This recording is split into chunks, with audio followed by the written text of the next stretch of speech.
What's good, family? Welcome back to another episode of Power After Hours, your favorite power podcast. Jeff on this side, Chrissy on the other. We're here to recap the season 3 finale of Power Book 3, Raq and Kanan.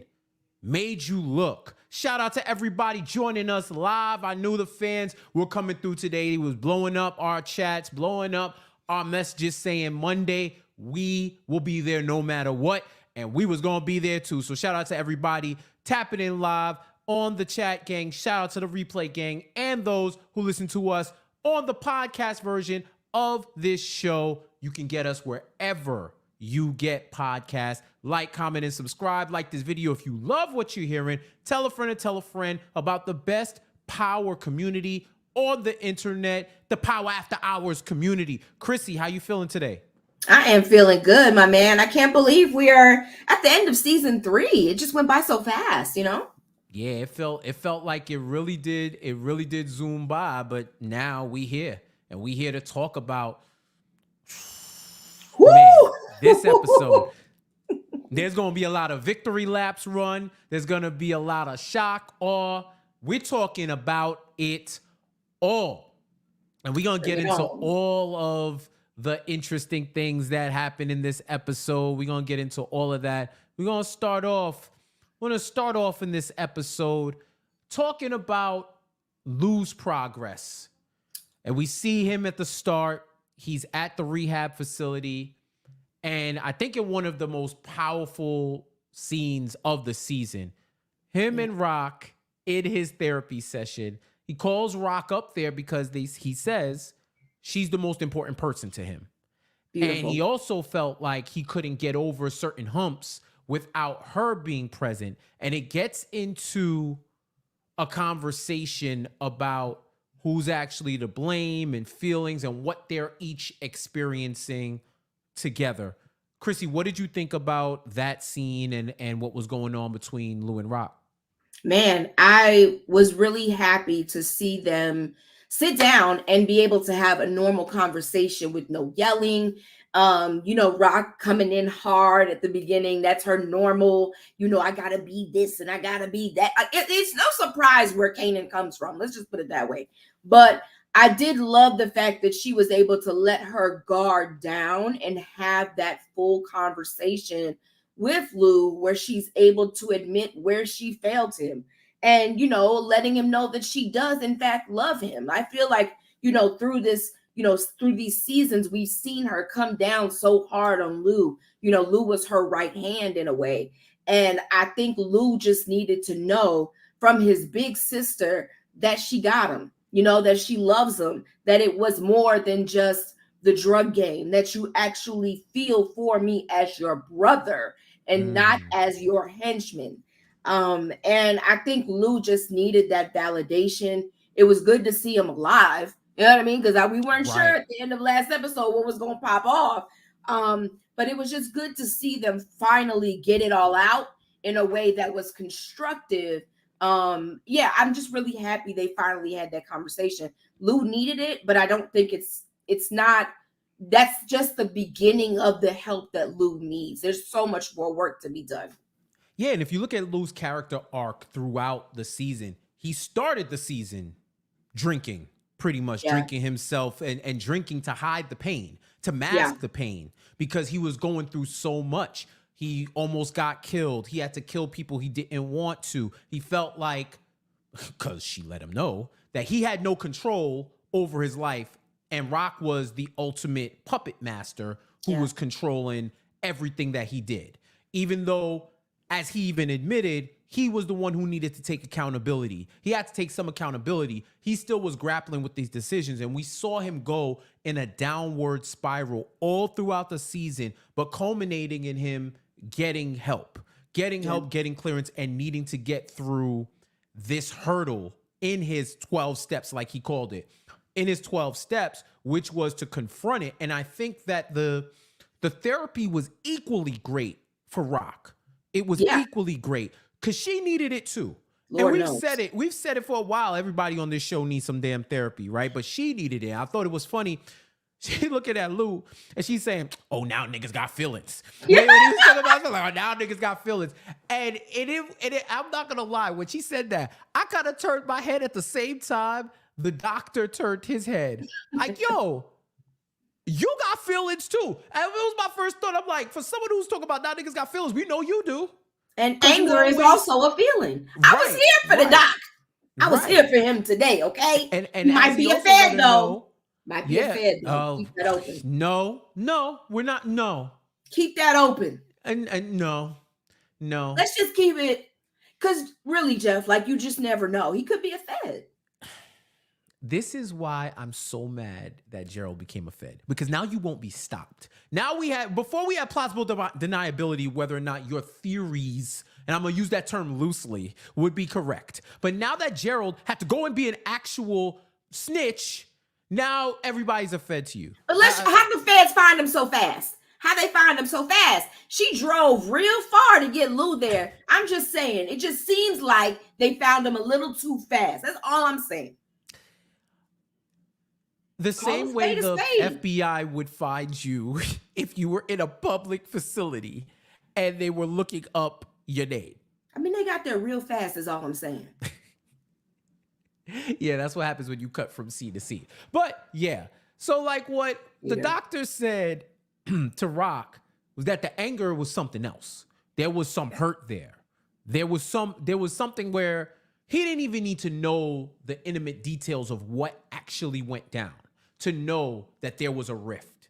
Yeah. And that Lou requesting her up there meant that there was something that they needed to solve and they needed to both be open. And I thought their heart-to-heart that they had in front of the facility, where Raq finally apologizes for everything that she's done and saying she had to be the big sister looking out for her little brother and trying to protect him, didn't know how, and asked for forgiveness because she didn't mean to do that, but she had to be solid like a rock around him. Because if you've seen their mom, they don't really have a matriarch in their family or somebody who can keep it together. Right. Somebody who could keep it together. They don't really have that. So she is, in essence, the matriarch of their family. And she tried to move as such. The problem was she was talking to Lou like, and talks to a lot of her family like they just niggas on the corner. I own you, nigga. And that's probably what them off. Like, how many times last season did she say she owned them? I mean, she kept saying it over and over. But what I will say was that hug that she gave him, that's one of them hugs where you don't want to let go. I mean, she held that hug tight. Lou needed that, man. But it just breaks my heart that I know that that's just not enough. He's going to have to, when he was talking to Raq and he was like, the truth has to be spoken out loud. He was saying those things because he's like, he's done a lot. He's been through a lot and he's seen a lot. And at what point is it okay for him to actually vocalize those things and not have to learn how to suppress them in order to function? And I think that's where Lou is at a crossroads. He's not sure which way to go, Right. And I think something I see Jalil saying in the chat, I thought that was like really poignant, that part of the reason why she's tight is because she gets blamed for everything and then she's the fixer. Yes. So there's conflicting emotions there. She said that to Howard. This episode. She's like, bruh, like, you want me to sit here and take the blame, but at the same time, you want me to fix the shit. It doesn't add up. Like, somebody needs to make sense of this concoction that y'all keep putting together, because I'm not here to do it all. Y'all got to pick a side, essentially. And I feel her on that. Like, how is a person like that supposed to have feelings? Seriously, like real, genuine, heartfelt feelings. The most we saw her have, I feel, was for Symphony. Like, those feelings were genuine. And so I don't know. It's a tough place to be in for Raq. Yeah, it's super complicated because on one hand, you have to give yourself the grace for making mistakes, but still have the accountability to say you made those mistakes. Yeah. And take ownership of them and work to resolve them. But if you're getting this conflict of emotion within you where the same people who say you're the cause are looking to you to solve other stuff in their life, then it's a mixed message that she's sending within. Like, okay, am I the problem or am I the solution? Or am I both? And it probably is kind of both, right? Yeah. You're the problem in some areas, but they know that you have the power to fix their other issues, but they would hope that you either fix your own mess or stop creating the mess so that there wouldn't be any issues. But it is tough. It is tough. And you know, I think a lot of that she brought on herself. I think a lot of this is self-inflicted from all parties involved and not being accountable. And I think this episode, you saw it especially with Lou, about the accountability, even to the point where this dude was ready to end it all. It all in his facility, in his room, in his lowest moment, where he even told the doctor, I'm always gonna be me. I'm never gonna be anything else. Even the way them feds was looking at him, like, how can you afford a place like this? He's just like, no matter what, I'm just gonna be Lou from Southside. I'm not gonna be nothing more. I'm not gonna be nothing less. That's just who I am. And when he saw his reflection, when he was ready to do the deed, he breaks down because, one, he probably didn't really have the heart to do it or the desire to do it. And it was an indication of how far he's fallen, he's actually fallen. And it completely wrecked him. And I think he finally allowed himself to feel those feelings without any type of inhibitor or anything that can dull the pain. He allowed himself the moment to feel those raw emotions and go through him and deal with them. There's no alcohol to numb it anymore, you know, and I think that's the hardest thing for addicts. And you look at someone like Gerald, who I think never really did that step, you know, having to look at yourself and understand who you are, you know, without the drug, without whatever it is that you're addicted to. And that's a hard feat, man. I feel for Lou. That was a really sad moment. I was hoping he didn't do it, though. I was just sitting there and I was like, please, Lord, like, I'm over here praying for a fictional character. I'm like, this guy is about to take his life. And it really broke. It shows you how much he's been through and the weight that he's carried. But then it makes you think about someone like a Marvin or a Raq, and they do very much all of the same things that Lou has done, but they're able to push through. And that's the part that, you know, is really just sad to watch with Lou. Power After Hours, your favorite power podcast, talking about the season 3 finale of Raising Kanan, Made You Look. Shoot us some likes. You already know. Get those likes. Run those likes up. Get those comments up. We want to see all of them. We want to talk all of them. Shout out to Roz. Thank you, Roz. Thank you. Thank you for that. Where are we at? Thank you for that super chat. This episode pulled every emotion out of me. I feel you. And I agree. I 100% agree. And I think it's appropriate, especially for our show, that the feds had a big appearance. They had a big presence in this episode. Yes. It was like a love letter to Chrissy, how the feds were everywhere. First we had the feds, boom. We had the feds with Marvin. Wouldn't even let this man mourn. Wouldn't even let this man mourn Gerald from afar. Come over there to tell him that it's his fault that he's dead. And you know, Marvin's like, it's y'all fault for trying to make him lie on me. And they're talking, you know, the typical scenes where the cops talk shit to their target and tell them, well, we gonna see you soon, and da-da-da-da. And Marvin is unfazed. Meanwhile, they go and talk to Lou, like we spoke about earlier, and trying to shake that out. Then we gotta get to Mr. Famous. Mr. Famous. Mr. Famous.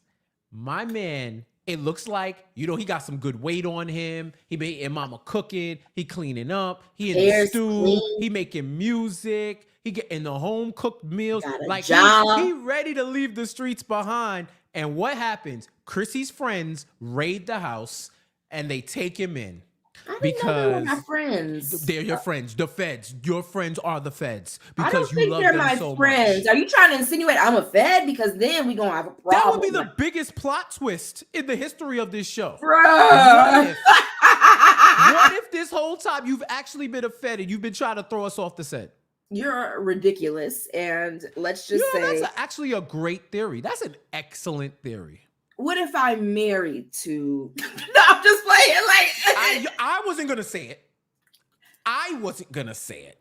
I'm not a Fed. Let's be very clear. You can run my numbers. I'm not a Fed, but I do sniff them out. I can tell when a Fed is around. You feel me? So Put a cop emoji in the chat if you think, or the siren emoji. Put the siren emoji in the chat if you think Chrissy's a Fed. Or there's a possibility, because I know how y'all literal best y'all not are. say If shit. there is a non-zero chance that Chrissy could be a Fed, put a siren, put the red light in the chat. That chat better be silent as y'all better not say nothing.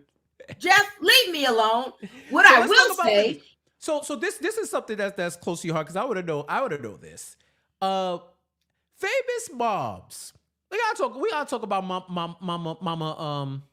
What's his last what name? is her name? Figueroa? See, no, none of us ever know a name. No, Go ahead and I Google know it, Jeff. I'll say it is. I think it's Figuerosa. I think it's Figuerosa. Figuerosa? Until the chat goes and looks it up.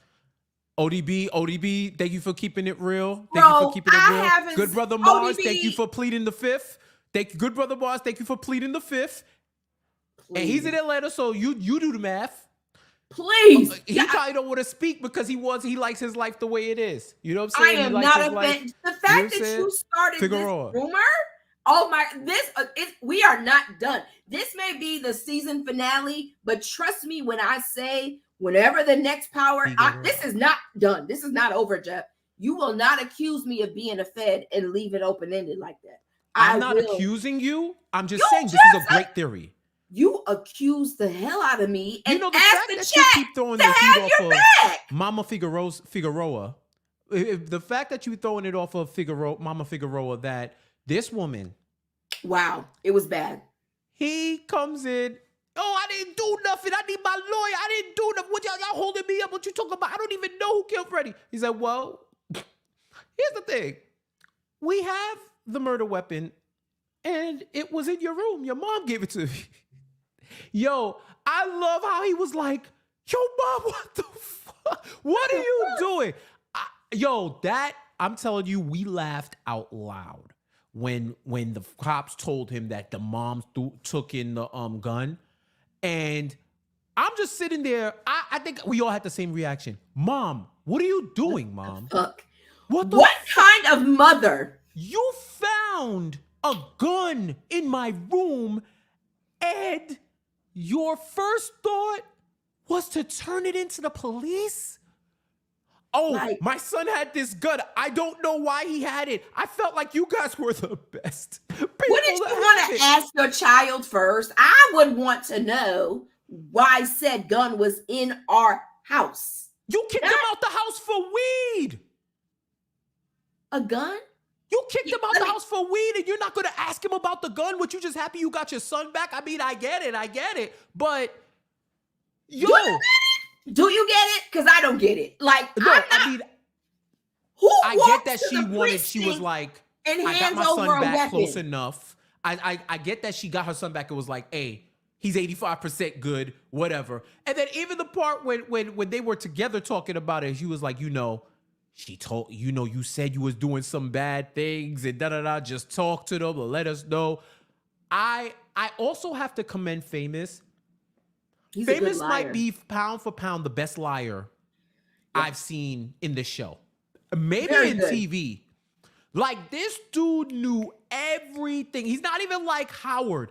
He puts the emotion behind it, not like the arrogance and the pompousness where you would say, how could you even think it was me? Yeah. There's no error. It's like passionate. Bro, Mom, you know me. I never bust a gun in my life. I just had that for protection because people was pressing me in the streets. I bought it off of somebody, which is probably true. I doubt that's a lie. Probably the truth. he enhances the truth with lying. He gives He's truth great. HGH so that the lie can be more potent. It's so like it's like an Oreo cookie. It's truth in the middle, surrounded by two cookies, two dark cookies of lies. You know what I mean? Like this dude. Yo, and he was so passionate I that believed I him. almost believed him. If I didn't see him do it, I'd have believed him. I was like, oh, famous, maybe he didn't do it. Maybe I mean, for the way he was so, he wasn't just saying he didn't do it. He was yelling it out like I didn't do the shit. Like when she was like, well, you said you did not murder. Like the Right. way he was talking to his mom, I was like, I believe he didn't do it at this point. Like Right. maybe famous didn't do it. I don't know. Maybe what we saw was a dream, a facade. It was Like a dream sequence. it was a dream. Like I don't know. And they were even like, telling this you live in the same building as the person, and he was just like, that's a coincidence. Like I didn't do shit. Like he was very believable to the point where they kept presenting like new facts to him, and he would knock them down with almost if we didn't see it for ourselves, I would 100% believe Famous was innocent and they were just trying to railroad him to get closer to Kanan, who is the son of Raq, who is the sister of Marvin. Like this is the trail they had us on at this point because they are so locked in on Howard and Marvin. So I was just like, bro, whatever it is here, just Famous is innocent. Get a good lawyer and get his ass out of here. But he's innocent. But Famous's mom, she deserves loser of the week. You don't go handing over a damn weapon to the cops. Who does this? Yeah. And she and to her credit, I should say to Famous's credit, he ain't fold. He did not fold. Even when they offered him self-defense. Yeah. Basically was like, yo, we know the streets are hard, and let's keep it real. Nobody's gonna miss this kid, Freddie, not on the streets. We not, because he was caught up in a bunch of theft and armed robbery and all of that. So we could totally understand if you had to defend yourself. We just want some information on Malcolm Howard. That's all we want. That's all we want. That's all we want. Just some information on Malcolm Howard. And that man, even in the face of throwing Howard under the bus, don't even know that's Kane's dad. Don't even know. And that's crazy. I had to ask myself that question when they brought Howard into it, because I was like, did Famous know? But that Kanan really did keep that close to the vest, like, which is crazy. Nobody knows but the family. Yeah. And Howard. Which is wild. Wild. And Shannon Burke. And Shannon Burke, who died telling the truth. Unfortunately. Yeah. And Famous held it down and was still asking for the lawyer. So we don't know how that's gonna go down. But the only thing is, with Howard, they do at least know that when Famous was locked up, that Howard did what he did to get him out. That part was like, okay, now how are you going to be able to get away with that part? Because that part is definitely true. And I'm sure the police have footprint, you know what I mean? In terms of like that actually happening. Howard really didn't conceal his tracks as well as he thought he did. So ain't no telling. Power After Hours, your favorite power podcast. Tap in with us to talk about the season 3, episode 10 finale, Made You Look, of Power Book 3, Raising Kanan. Definitely give us a 1 to 10 in the chat, 10 being the best, 1 being trash. What did you think about this episode? Give me some number grades in the chat. Run it up. Speaking of running it up, man, they ran up on this man, Malcolm Howard. And when I tell you that pressure of that investigation was getting to him, boy, that investigative pressure was getting to him. They had all his movements. It was serious. It was so bad They didn't even have 4K in 1992, and they almost caught Malcolm Howard in 4K. That's how crazy it was. They caught him in 480p. They caught him in 480. They caught him in 480p, bro. Like, they had the information that he put out word for Lou Thomas to if you found Lou to let him know. They mentioned how he got famous out. I believe they mentioned how he got famous out. Basically all the shady shit we've been seeing him do this season, they knew. They knew all the information, or at least had the speculation, to the point where Malcolm Howard's union rep was like, all right. He tried to stop it once, then heard the Lou shit and was like, yo, this is going to stop now. I need to talk to this motherfucker because there's too much. 2 plus 2 is equaling 4 a little bit too much. When the math starts mathing? The math was mathing crazy. The math was straight trigonometry.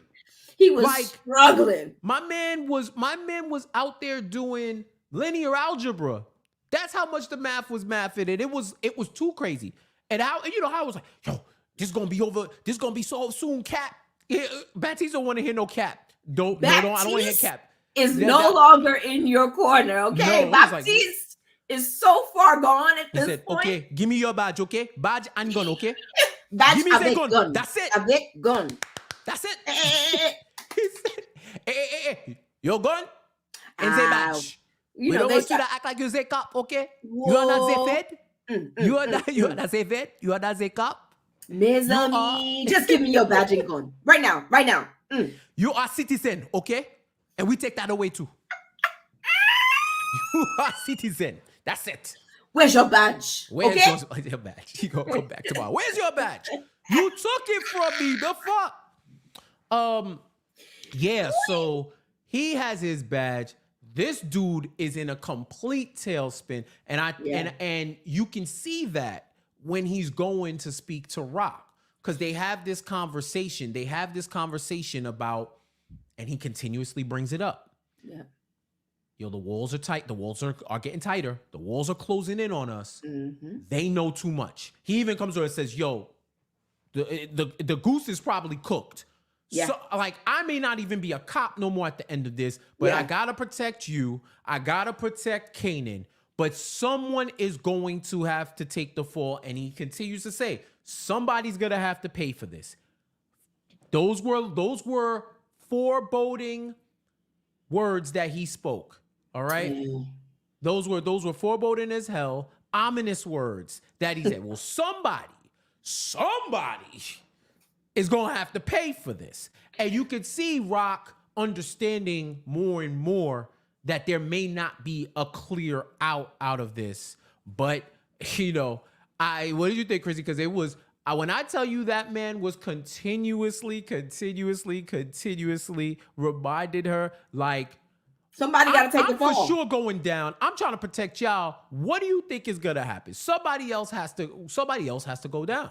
My guy was sweating, and he knew that, like, his job was no longer his job. Once they take your badge and your gun, like 9 times out of 10, it's really hard to come back from that, especially when you Black. Like, let's just be 100. Okay.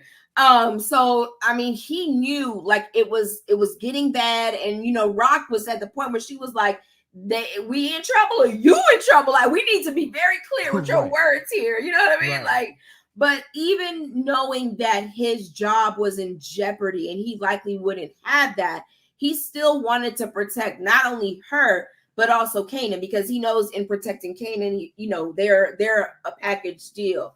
Mm-hmm. So, Howard, bless his spirits, like he knew there was really nothing he can do. They had every single thing. Like if you think back to everything from season 1, like they just were mapping it out for us, like stuff that I had even forgot. And it's just really crazy that this whole time he just thought he was ahead, right?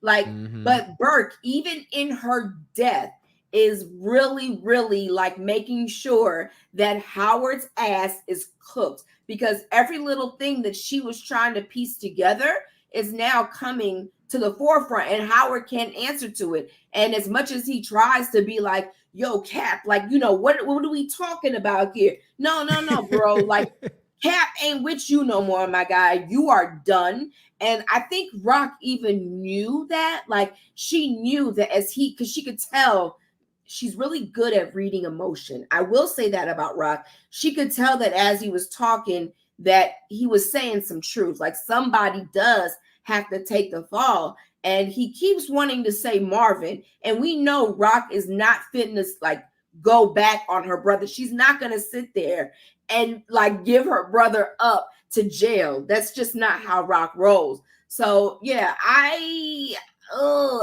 really, Howard survived cancer only to be taken down by his own actions. This man had the option to die in season 1. All right, like he almost died. If it wasn't for Kanan, like this dude really genuinely almost died. So I find it crazy that he went through all of that in season 1 only to be taken out in such a crazy, ominous way. Bye. Ooh. Power After Hours, your favorite power podcast, tapping in. We talking the finale of Raising Kanan. Season 3, episode 10, made you look and made us look. They definitely do. Let's talk about, let's get to it. The whole situation that unfolded in probably the wildest 5 minutes of an end of a show. My God. That was like, what the fuck? Right? It just kept getting worse. Right. It just kept getting crazy because at this point, Raq leaves Lou's rehab center. Yep. Is at a red light looking at kids playing in the park, shooting hoops, whatever.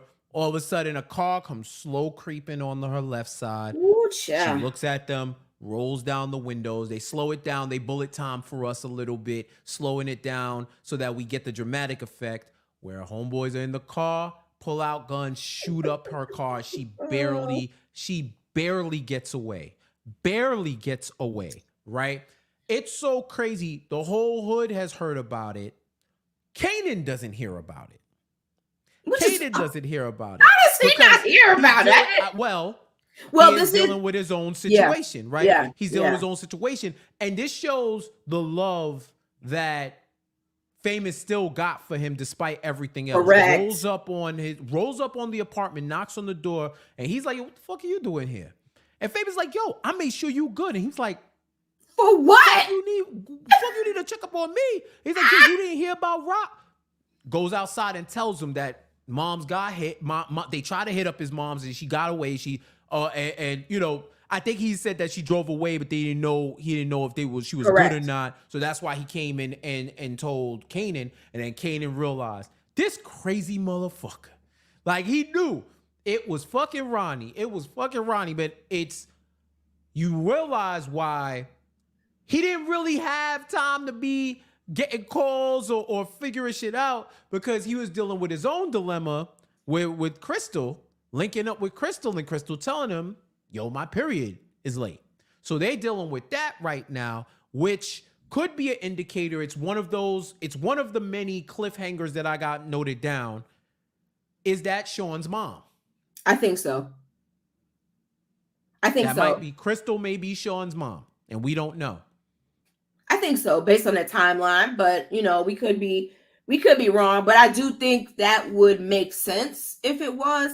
I need to go back. I think I've said this a couple times. Go back and watch that season again because I don't remember a lot of the like minute details, but something tells me like if you were to go back and watch that, little things probably would have been dropped. Maybe Sean would have said his mom's name. I don't know. But yeah, I think based on the timeline that it would make sense if that is baby Sean.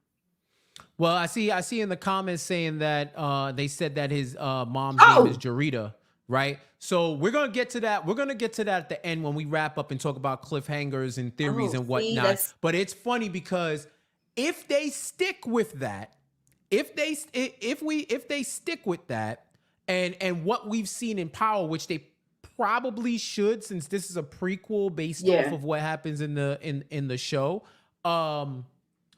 then they're gonna have to stick with some other stuff, which I'm gonna tease that. They're gonna have to stick with some other stuff, and I'm gonna get to that in a moment. So if Crystal is not Sean's mom, who knows if he might have had another son Right. or she gets caught up and gets gunned down and he loses the bomb of his first kid or whatever Yeah. happened. So those are some questions that we're gonna have, right? Because we already know Butter's in the gutter.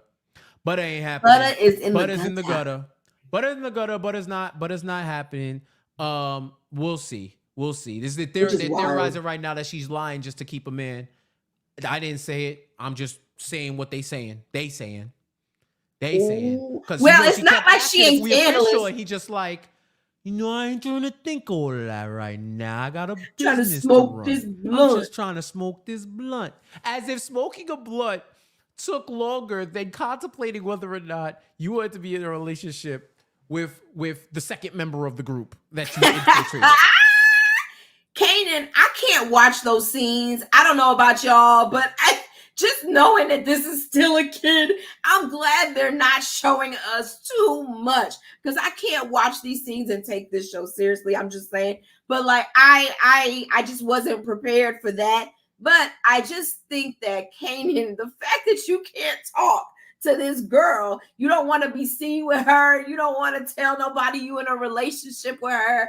Like she's like, there's no reason you have to hide me anymore. Butter's not, and I'm like, girl, you sound desperate, and this nigga don't want you. You are a piece of ass, and you want to know why you are? Because that's how you presented yourself to him. Okay, you presented yourself in that way, and that's how he used you. He don't give two shits about her. He really doesn't, and you can tell by how he talks to her. So yeah, no, I'm not buying this shit, and I think she needs to get stepping. Mm-hmm. Yeah. It seems like peak high school young teenager relationship stuff. But yeah, so he finds out, Kanan finds out, and Kanan goes looking for this motherfucker.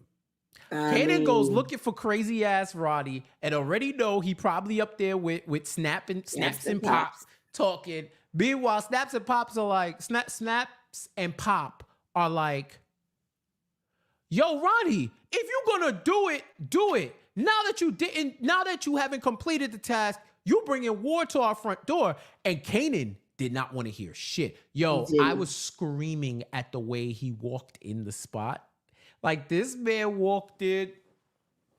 You forget he's 16, like the way he presents himself. I was like, bro, how old are you again? Like, and I love that Ronnie even made that comment. Like, I don't answer to no fucking 16-year-old kid. Like, who the fuck do you think you are? And Kanan was like, basically, you don't want to find out. That's what he basically told him. Like, you don't want to find out. But I just, God damn it. Like, Kanan, his attitude is just one of those things where it's like, all these people can do these things to you, but you will still work with them. You'll still do X, Y, and Z. But your mom's does one thing, and it's like, fuck my mother. I don't want to hear about her. Like, what? Like, what is it that you got? Like, you are so angry with her. And there's really nothing Raq can do. She's tried everything under the book. She's tried to buy her son over. She set him up with the gun. There's so many things that she's done, and nothing is working. It's only making everything worse. It's a fact. That's a big fact. And they have that conversation. Is Roddy? It was like the two of the craziest dudes just go having a crazy off. Where Kanan is a kid, not fazed by this dude. And Roddy looking at him like, little boy, I'll take orders from you. I love when Snaps was like, yo, we all the same team. And he said, he think he running the place. I was like, oh, nah. Kanan, that's a gangster. Kanan, a gangster. He know how crazy Ronnie is. Oh, yeah, he does. He know he'll kill anybody. Yeah.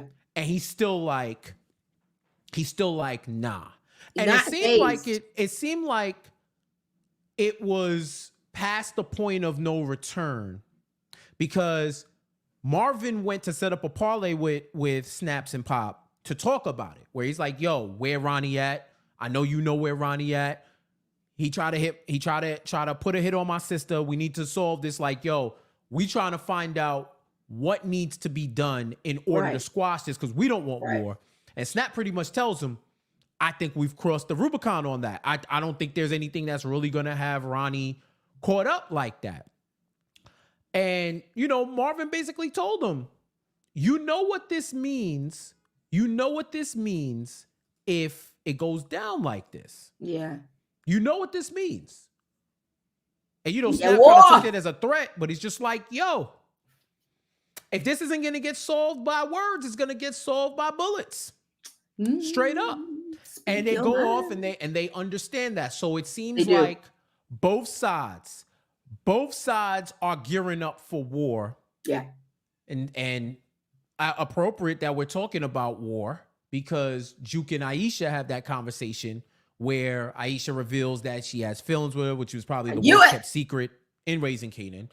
And once she reveals herself, they go out and they talk, and Juke lets her know, I'm going to the army. Because as you can see with Butter and the whole feds running and trying to like shake the tree down to get information, my family just has a black cloud over it. Yeah. And anything I'm trying to do in my life is going to be affected by my association to my family. They're going to keep dragging me down. They're going to keep putting me in some bullshit that I'm not even trying to be a part of. And I think the army's my only escape. I don't know what's up with us. Us just happened 5 minutes ago. If there even is a us, I didn't even know you was feeling me like that. But I got to get out of here because I may not make it out of here. Yeah. That's sad. It's really sad that at that young age, you look at someone like Kanan and then you compare it to Juke. And throughout all of this, Juke has been pretty innocent, minus that. I think that was season 1 when she beat that up that cop to get away. But it's just really sad that Juke realizes the weight of her family. She understands the magnitude of the crimes that they are committing. And while she's not openly admitting it, it's just like you have no way out. Like there's nothing that you're going to be able to do. There's no life you're going to be able to live where at some point you're not going to be in trouble because of the sins of your family. Thanks. And I just think that's really sad that she's so young and she's made the decision to essentially go into the military to escape her family. Like she just wants to get away and be her own person. Juke really just wants that for herself, like to be able to stand up on her own, do something for herself, be accomplished, live a life. And she knows she can't do that where they are. She's just not going to have that option. But old girl was like, I'll wait for you. I'll be here when you're done. I'm staying true. Now, girl, we know that's not going to happen. You too young to be waiting on somebody. But I just really felt bad for Juke in that moment. I think everything that has happened, the culmination of all of the seasons hit her in that moment. And she just realized, like, I can't compete with that. I gotta just go away and hope that I can have a semblance of a life. That's it. You notice she didn't say, I'm coming to the army with you. She said, you go do what you got to do. Listen, bitch, there's a lot of things I'm not doing, and that's one of them, okay? You enjoy your time. That shit ain't real at all, bro. She was like, yo, I'll be here when you get back, but I ain't going where you going. I ain't going where you going. That I was just laughing at that because it's like you want Juke to choose you over the army or something else. Meanwhile, you just revealing that. And I get it that y'all are friends and all of that, but it's like, dog, I don't know you. I don't even know if this is gonna be a thing. You know what I mean? Right. So she got closer to Kanan. So that, and that was another thing when she revealed that she was like, yeah, I was with Kanan. Essentially, it was like she wanted her to be jealous. And I'm just like, girl, please. But then that's when I have to also remember these are kids. Watching this show, you can easily forget that we are dealing with children just because of all of the things that they deal with on a daily basis, being in a part of that family. So it's like at that age, of course, those are the things that you would say. Like I remember being 16 and feeling like my boyfriend at the time was going to be the greatest thing ever. Greatest thing ever. Child, so glad I didn't sell I'm so glad I didn't go that route because Chrissy would not be here on this podcast. Who knows where I would be? Okay. But listen, at that age, those are the things that you say. Those are the things that you do. Like, that's what we doing. That's real. That's I'll real. wait on you. And here's the other thing. Here's the other realist thing. If this show is airing around the early 90s, Juke, Okay. it gotta be bad for Juke to want to get out, because around the time this show is taking place, at least these first seasons, Mhm. it's Operation Desert Storm, the Gulf War. Like That's true. it ended around 91. So we Yeah. either are a year post Gulf War or just getting out of it. And Yeah. she's like, yeah, now it's lit. I'm trying Let's to go to start up. during the Gulf. Like what? Like nah. So you know Ain't it's no real. And way. she wanted to go to the army after Gulf War, in the midst of that. Just to Where escape her, just to escape her family. Like, I'd rather fight a war overseas than live in a war zone in my own neighborhood. that's That's deep. some real deep shit. And that's something that Kanan couldn't understand. But Because that's Kanan real was for a lot of talking kids. to her So. and was like, yo, why would you wanna move away from all of this? Like, I can't believe that you would want to join the army. And she kind of gives him she kind of gives him her rationale. And he said something that once again portended to something in the future, where he was like, I ain't never leaving. They gonna bury me in Southside. Which Like, is I ain't never crazy. leaving. I ain't never leaving. They gonna bury me in Southside. There And was a for the lot of most that part, he was right. ominous. There was a lot of that talk in this episode. Every time Kanan started doing the speaking, there were things that brought me back to OG Power. Like, so yeah, I really liked all of the things that he was saying as older Kanan, because it's like it makes you think like, yo, like this is wild. This show really, this episode is very well written. Very well written. Yeah, very much so. There's a lot of foreshadowing, a lot of foretelling, a lot of all of that futuristic talk, or famous last words, right? Ah, And the wildest shit in that whole thing is when they're talking, Kaden gets snatched up in a white van by dudes with guns. And I was like, what the hell is this?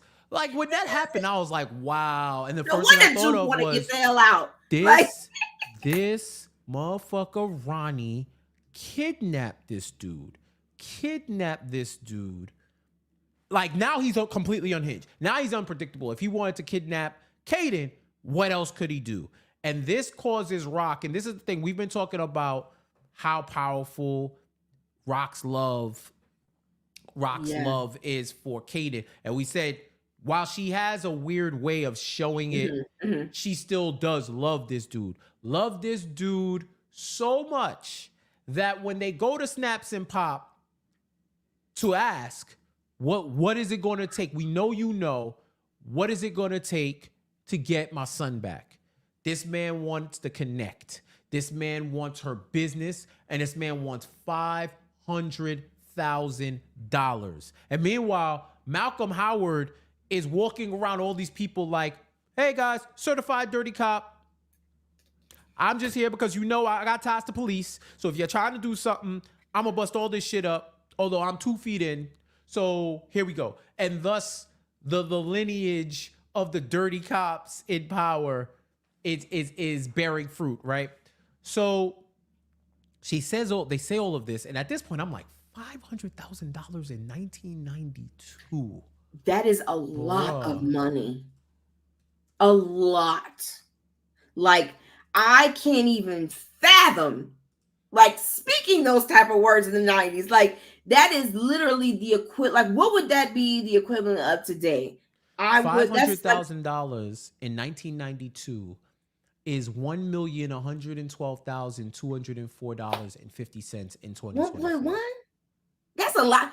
Child, and then you want it in cash. Like, this ain't like they, you can't go to the bank and pull that shit out. You know what I mean? Like, you really got to pull some strings and figure that out. Like, they're in the drug game, and you got to remember, Raq is not in the level of what she was when we first started watching this show. Raq, she was out of the game for a while. She bought a house. Like, all that money that they had, she really put a lot of that into investing, so to speak. Like, she doesn't have that type of liquid capital just laying around anymore. Like, so you got to make some serious moves at that time to come up with that money. And who does she go to?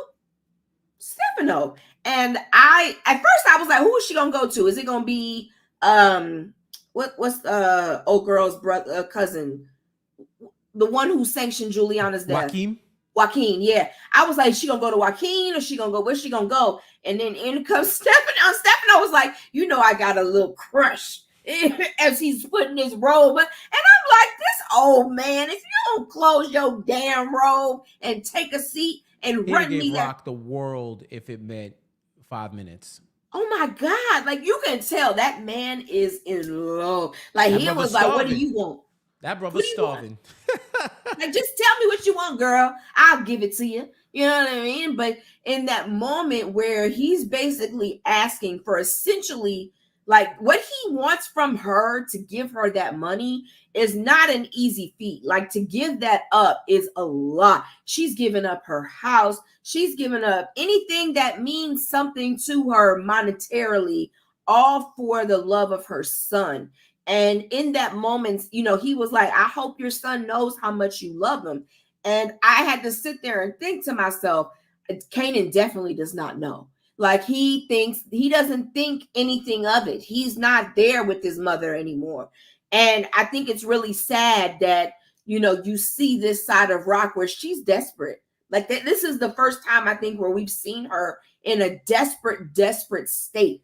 And it's all because of her son. Like, she doesn't care about anything. The point is getting him home. And whatever she had to do, she was going to do it. Period. That's what she was ready to do. She put up all her stuff, all her properties as collateral, knew that it was going to have to be repaid with interest. Didn't care. Yeah. She was going to do whatever it took to get Kanan back home. And that also reminds me of a couple of things when we were talking about this whole $500,000 and drawing it out, right? Mm-hmm. This is a reminder. This is definitely not financial advice. So y'all do with this as you will. That calculator to say what $1 from 1992 is worth today is another reminder. If you have large sums of money in a checking account, it is losing value every day. True. Every day. High yield savings accounts. I saw Kelly's video. At least you're fighting the rate. I saw Kelly's video. Your wife made a whole video about this, and please believe I went and switched my shit over that day. This is what you're saying. I hope y'all are taking notes because it's very important. Really exactly. Important. Like, do make sure your money is doing some type of work for you, because it is scary how even from 2019, which is, it's crazy, that's 5 years ago now. Time flies. Stop. It is 5 years ago. Money from 5 years from now has lost some value. So if you have it in your checking account and you have like $100 and you leave that $100 in your checking account and it gets that whatever 2 cents that they give you from your checking account, if you're lucky, every year, right? That $100 5 years from now is without doing any work is probably going to be worth like what, like $90 something. I'll even tell you right now. $1 in 2019 is worth $1.22 in 2024. So you may not think it's a lot where you lose 22 cents on the dollar, but compound that by every 100 and all of that. Once you start doing the math, you'll see that adds up. So I just tell y'all, for your own good, do your look it up on your own. But you may want to put your money in an account that is gaining some type of interest to at least beat inflation, so that it will have the same spending value years from now. So that is your Power After Hours street game financial corner. We will now get back to your regularly scheduled programming. So I just wanted to get that on because I was just thinking about it, because I'm like, man, Stefano had that shit liquid, boy. He had that shit liquid quick and was able to get within that the out. hour. Duffel bag. Within the hour, in a duffel bag, ready to go. That's real money. That's different type of money in those times. Different type of money. That's wealth. That's not rich. Yeah. He was a wealthy mob boss. That dude was a wealthy mob boss. The robe. I couldn't get over the robe. And just the way he was. The way he kept clutching his pearls with the robe was taking me clean out. Stefano knew that robe was comfortable as hell, and he was mad that he had to keep staying. He was probably in bed. It was late. Stefano's probably sleeping, and he had to put that robe on, but he was comfortable. He was comfortable. Listen, anytime you do this, I guarantee you, anybody who wears a robe, y'all do it. If you're a female, you do it. You 1 and 2, close the curtains. Okay, that's what we do. Close the curtains, please. That's what we do. Okay, got to close it up. And Stefano was ready. He was ready. He was hoping Raq just took that little and let it loose. He wanted to have 5 minutes with Raquel. And I have a feeling, I swear, at some point, Stefano is going to ask for more than just a house. Okay? Yeah, that man, money personified. He walking down the stairs. Chocolate. Every time he step, you hear. Every time that man walking down, every time that man walking down, bro, that dude is big money. Woo! That dude is big money. So they get the cash. They got Marvin with him and Howard. I need to be there. It's like, what are you gonna do? What are you gonna do? I need to be there. I gotta make sure. What you gotta be there? He won't be a dad. Malcolm Howard want to be a dad. So I ain't gonna knock the brother. The brother want to be a dad, whatever. So he's like, I want to make sure the transaction happen. It's like what are we talking about here? Like, what do you need out of this? Like, what good is it gonna do you to be in the room? But Raq, she didn't really fight back that much. I don't think she had it in her to fight him because she was like, I just got to get my son back. That was her focus, and she was locked and loaded. Yeah, loaded, 100%. And we getting into it. We getting into that last 5 minutes in the scene where Ronnie's there with Kanan. Raq rolls in with Howard, and they're talking. Throws the bag to him, and it's like, yo, here, I just want my son. I'm gonna make sure my son is all right. And then when Ronnie was just like, yeah, all right. I was like, what the hell is going on?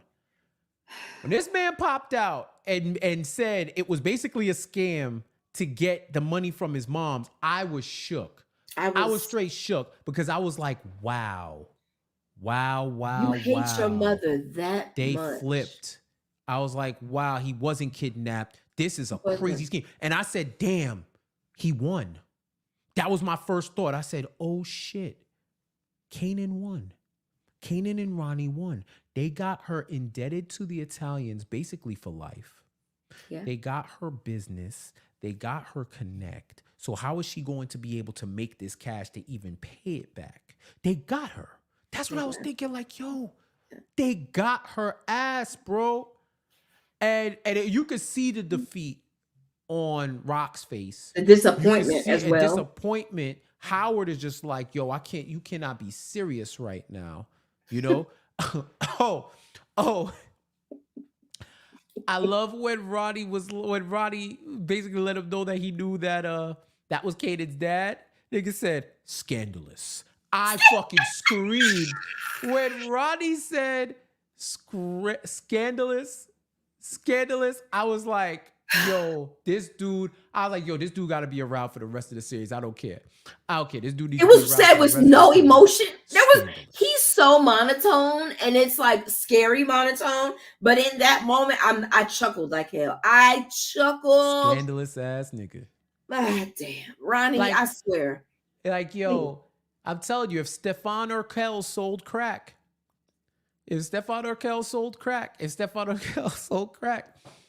he would be Ronnie, bro. Don't do it. Different. Urkel selling weight. But yo, I mean, that's what Pop. Which one is she? Snaps or Pop? Is she Snaps or Pop? Which one is she? But she calls him Urkel, don't she? Pop, yeah. Pop, yeah. She calls him Urkel, and I just be like, well, it's accurate. I mean, look at the glasses. It's the glass, and anybody who wears glasses, you are always pushing your glasses up, like you just and just the fact that he does that off. Yes, like I don't know if he does that on his own or if it's written in, but I just love that he does that every time, like he's about to speak or when he's done speaking. I just think it's great. Yeah. Yeah, and yo, when I tell you this dude was hilarious all the way to the end, like they talking about you been played, like I was just like, damn, you gotta be kidding me. Yeah. Rock was just like, well, fuck it, throws the bag to him. Yeah. And Yeah. nigga looks at the bag, nigga, we rich, We nigga, we rich, and that's when Kanan turned. And I was thinking, I was like, yo, would Kanan have double crossed? Which side? Like literally, I was on the edge of my seat. Like, which side is he on? Did he which really side is do he this? on? Then he finally pulled out the gun, shot Ronnie right in the head. Ronnie gone.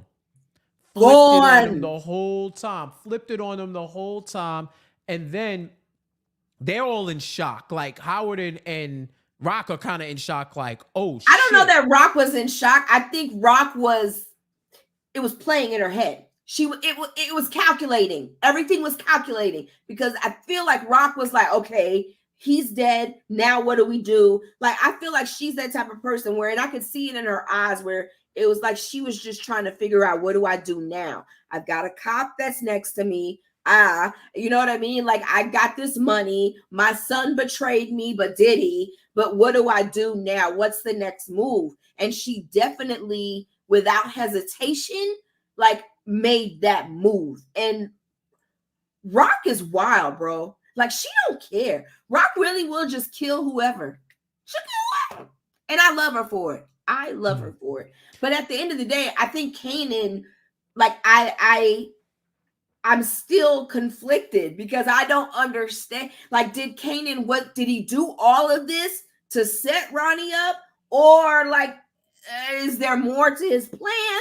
Like, there's just so many questions that I have based on him getting kidnapped, knowing that he was going to be there with Juke. Juke was going to run, tell his mom. You know what I mean? Because there was just so much calculated movement done on his part. And so I just really have a lot of questions. Where does he stand today? I don't know. Yeah, that's definitely a cliffhanger. How did that plan come about? I definitely want to see that. And I do think that there was some shock. Maybe Raq thought about that in the moment, but actually caught me off guard. I know it caught them off guard, and you could kind of see it initially in their face. And then once she saw the gun, picked it up, put it at Howard. Howard looked at Kanan, you see this shit? And gets boomed.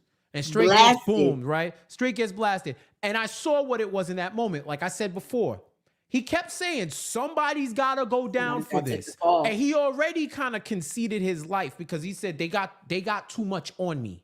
They got too much on me to the point where it's going to be hard for them not to make a connection. Marvin already has been talking to their family lawyer to see what they actually got and what they're building and how they fit in, because he already knows if they're starting to sniff around and make themselves known to him, that means they got to have something, at least something worth shaking the table for.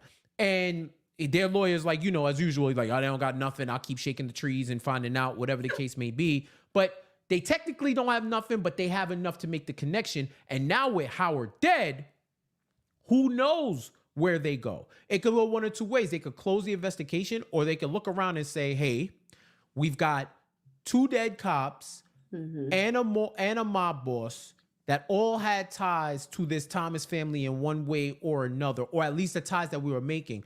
And as soon as we investigate and officially let Howard know we're investigating him, he ends up dead. How the hell is this happening? How do people know this is going down? There's an element here that we're missing. And that element is they probably would still have Marvin as the person of interest. So their theory is probably that Marvin killed him or got him killed to try to protect them, to probably protect the family and try to keep this whole mastermind operation sealed. When Loki, Stefano should be the one that gets hit with the Rico. That's what I would be thinking. You know what I mean? Because although there wasn't really, I don't think Rico was around back then, but like if it was the Rico, it would be that. Yeah. Well, I mean, Stefano, I feel like Stefano's protected like hell. He definitely got somebody on the inside, in my opinion. That's what I feel. But that whole scene was heavy. You know what I mean? Like, it was so much in just such a short period of time. Like, I was like, yo, this episode's about to end. Like, what's coming? And for all of that to happen in that short period of time, where Raq is able to make that decision to end his life once and for all, because she called the hit on him previous season when she tried to get Kanan to do it. So, now knowing everything that she needs to know, because he told her everything in the kitchen, she knew that she would be able to have him take the fall. But I'm with you. Do the feds just put it all on Howard and close this case? Or do they still look for more? Because you still got Baisley. You still got all of these open-ended things where somebody else is still linked. Like there's still that one element. But I feel like Marvin, there's nothing that they can do. Everything is circumstantial with Marvin. Like there's nothing that actually ties him to anybody or anything. Like, so I feel like Marvin may be in the clear. Like they would have to keep doing more investigations for that to be the case. Because I'm thinking like maybe, it's you got Ronnie that's clearly there dead on the ground. Then you got him. And I find it crazy that Ronnie was able to kill so many people without the cops at least being on his tail. Like, right. Like this dude was moving in the shadows. Like his killing spree was different. It's wild. Like, so now he's got those bodies on him too. Like they had all that blood inside of the tailor shop where Unique was. So it's like at some point, like Ronnie also had bodies on him. So it's gonna be interesting to see where the feds go with this. But my guess is that they put it all on Howard and walk away from it, because it is what it is. Howard was dirty. He did do the things that they were actually accusing him of. So it's not like it's a lie or a stretch. It'll just be interesting to see like who they still continue to go after, if at all. Because I would just wrap it up and put it on Howard. Yeah, we'll see. That's definitely one of the cliffhangers that I'm looking forward to, the storylines that they're gonna pick up for last season. And I mean, we'd be remiss if we didn't talk about one of the biggest storylines in the power cinematic universe, the post-credit scene, basically, with a lot of y'all said it. I did not believe. But they got us. They got me. Badass. Unique back. Joey Badass is in the building. The last shot we see after these dudes get killed, we see the boots, we see the pan up, and it's Unique with a big scar down his face, looking like his face is half swollen. And he's there with 50 Cent's narration saying, if you're going to kill somebody, make sure that they're dead. Which is I loved everything about him saying that, because it speaks to when they tried to burn his ass and he survived. Like and I think a lot of people in the chat actually said that too. There was no body. There was no like proof that Unique was actually dead. And in this universe, we should have known, like, if there's no body, we can't, and that we can't actually assume that he's dead. But it was good to see him. And I think it almost looked like maybe he one of his eyes was fucked up in a real bad way, like the one that wasn't so forward facing.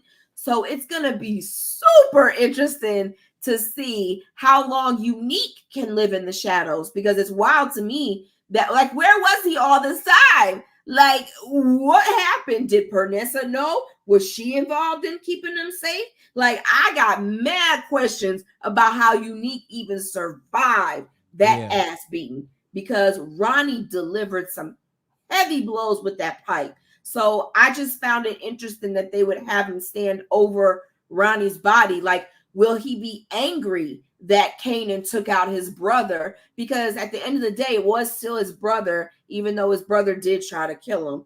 Or will he just be happy that Ronnie's done, indebted? You know what I mean? There are two ways that I feel like he could go about seeing his brother dead on the ground with blood. But yeah, I love the fact that Joey Badass is back. He played us all with that Instagram post and making us all think his ass was gone, and he's still around. But also the person in me, I am like, is this another Angela? Is he dead? Is he alive? What is it? Because we did have a ghost in the whole season of Power that one time. So I'm like, I got to know that I got to have somebody living that sees him and can confirm that he's alive. So, couple of things from what you said. One, we did see a body. They showed a body at the end of the episode. What they didn't do, huh? Wrapped up in the No, I'm saying when he got hit, he got rolled down the hill, and we saw the body at the end. But nobody saw the body after that. Hold on. We saw the body. What we didn't see was them zoom in to see his why you got your FaceTime bubbles up? That was such a good moment. How did my computer do that in that moment? That was amazing. Remember that. Just remember that. I'm gonna keep going. Just remember the person who got the soundboard, okay? I'm gonna keep going. So we saw his body. We did see a body. What we didn't see was other people confirm his body. And that was probably the best point that the Unique is Alive hive was saying. Because they kind of skirted the no body, no death rule by showing us a body at the end of, showing us his body at the end of the episode, right? But then they gave context clues. One, there was a pipe. They found the pipe with traces of skull fragments on it. There's a lot of blood. I'm thinking, if there's skull fragment remnants on your pipe that you beat somebody's head in, and we don't know where they are, I'm not going to assume that they're alive. That's one. Two, Howard even said, we're assuming we see everything says that he's dead, and nobody's looking for him or gonna miss him. Right. Like it's not like when Nicole died and they were like, yo, we're gonna get to the bottom of this, blah, blah, blah. They didn't care. They saw that his place was wrecked. They found traces of blood. They found the skull fragments. They put two and two together and said that somebody probably killed him and took him away and got rid of the body. So that's what it is. But at the same time, we did not get confirmation from somebody else other than 50 narrating that he was gone, right?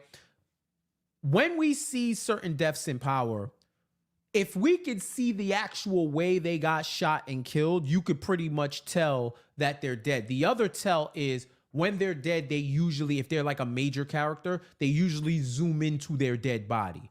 They did not do that with Unique. So that was another, that when I'm looking back, I'm like, okay, they didn't do the zoom in like they did for Howard and Ronnie, which, let's be real, if they survived shots in the head, that would be some soap opera shit. Well, no, it happens. It happens. Okay, it happens. It does happen. There is a probability, it's a non-zero chance that you get shot in the head, you will survive. The way they be shooting in the head, though. And them two is dead. Them two is dead. So if they were to pop back up, you would be like, what the hell, right? This is not one life to live. He didn't get shot. He just got beat up. And I've seen many of people get beat up in Power and be wrecked, but still be all right. So I'm surprised he's not brain dead. Right. Well, we don't know. We don't know, right? Yeah. Here's the other thing that put me on the side of he got to be dead. And it had nothing to do with the show. He went on social and confirmed it. Right. He did a whole People article and confirmed it.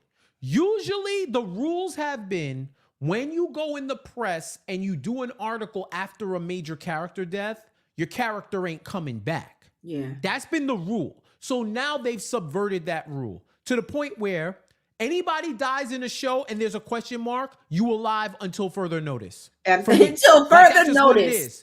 That's just what it is. You're just alive to me until further notice. Like, I would love to ask Sasha Penn why they felt like they needed Joey Badass to do those interviews to play To dead. mess with us. Like to mislead us into thinking that he was dead. Were you afraid of leaks? Did you think that somebody was going to leak this? Were you afraid of leaks? Do you think that you needed to do it to keep up, to mystify what's going on set, to throw people off and misdirect? Like, they do that in wrestling a lot because they have a predetermined, it's kind of like shows and movies. They have a predetermined outcome, and if stuff starts to leak, they may put false sources. They may throw a bunch of false sources into the world and have people purposefully give bad information so that, one, if it gets leaked, it's kind of like stamping screeners. Like the screeners that we get for shows, Yeah. they'll have your name on it and all of that. So if it ever leaks, they know who it came from. Yeah. And that's what they'll do sometimes with offering false scoops, is that when the false scoops start to get leaked to the press and it becomes rumor, then those same people know who leaked it and they can close the leaks, right? They do that a lot in wrestling. I want to know why they did that. We may find out next season, though. Yeah. Like, no, but I'm we just very saying, well like, could. not from the show perspective, from the creative perspective. Why have that man go and do an interview if he wasn't really dead? And I'm not gonna front. I do sit with the crew that says, I don't care. I loved Unique as a character, and I'm glad to see him back. And if he's more ruthless and more wild than he was when he comes before, I love this portrayal. I really like the character. So if they found a way within the rules of their universe to bring him back, or because he maybe quote unquote didn't leave, he never left. If they found a way to bring him back, I'm all for it. I'm definitely on that side. It's just, to me, there's a certain integrity with that.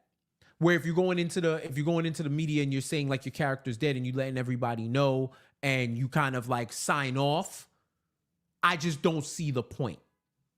I don't even see the point. Like, maybe you wanted people to get thrown off because everybody would have said what they were saying anyway. Yeah. We didn't see a body. Nobody found him on the south side yet. He was dumped off in that garbage spot and hasn't been seen since. It was not like we saw the characters dump his body in a river or something. You know, I don't know. I definitely thought he was dead. I'm not gonna lie. It was the interview. Like, I really thought that man was gone. I was like, okay. But what if he comes back and he's like Ronnie? That would be hilarious. Like, because he got hit in the head so much, he's lost the ability to have emotion. Like, I will lose it if he comes back talking like Ronnie. But I mean, the moment I saw the boots, I was like, oh damn. Like, Unique. Like, Unique is back, baby. He's back. And I'm with you. I do love Joey Badass as a character. I think he brings a great element to the show. Like, he's like, you don't know what side he's on. And I think this season really showed that because of the relationship that he had with Raq. You know, he was able to really expand on that character. So it's going to be interesting to see how he comes back next season. Like, where is he mentally? Because you did watch that young dude kill your brother in cold blood. So I'm very interested to see how he comes back next season. Like, it's gonna be great. I think so.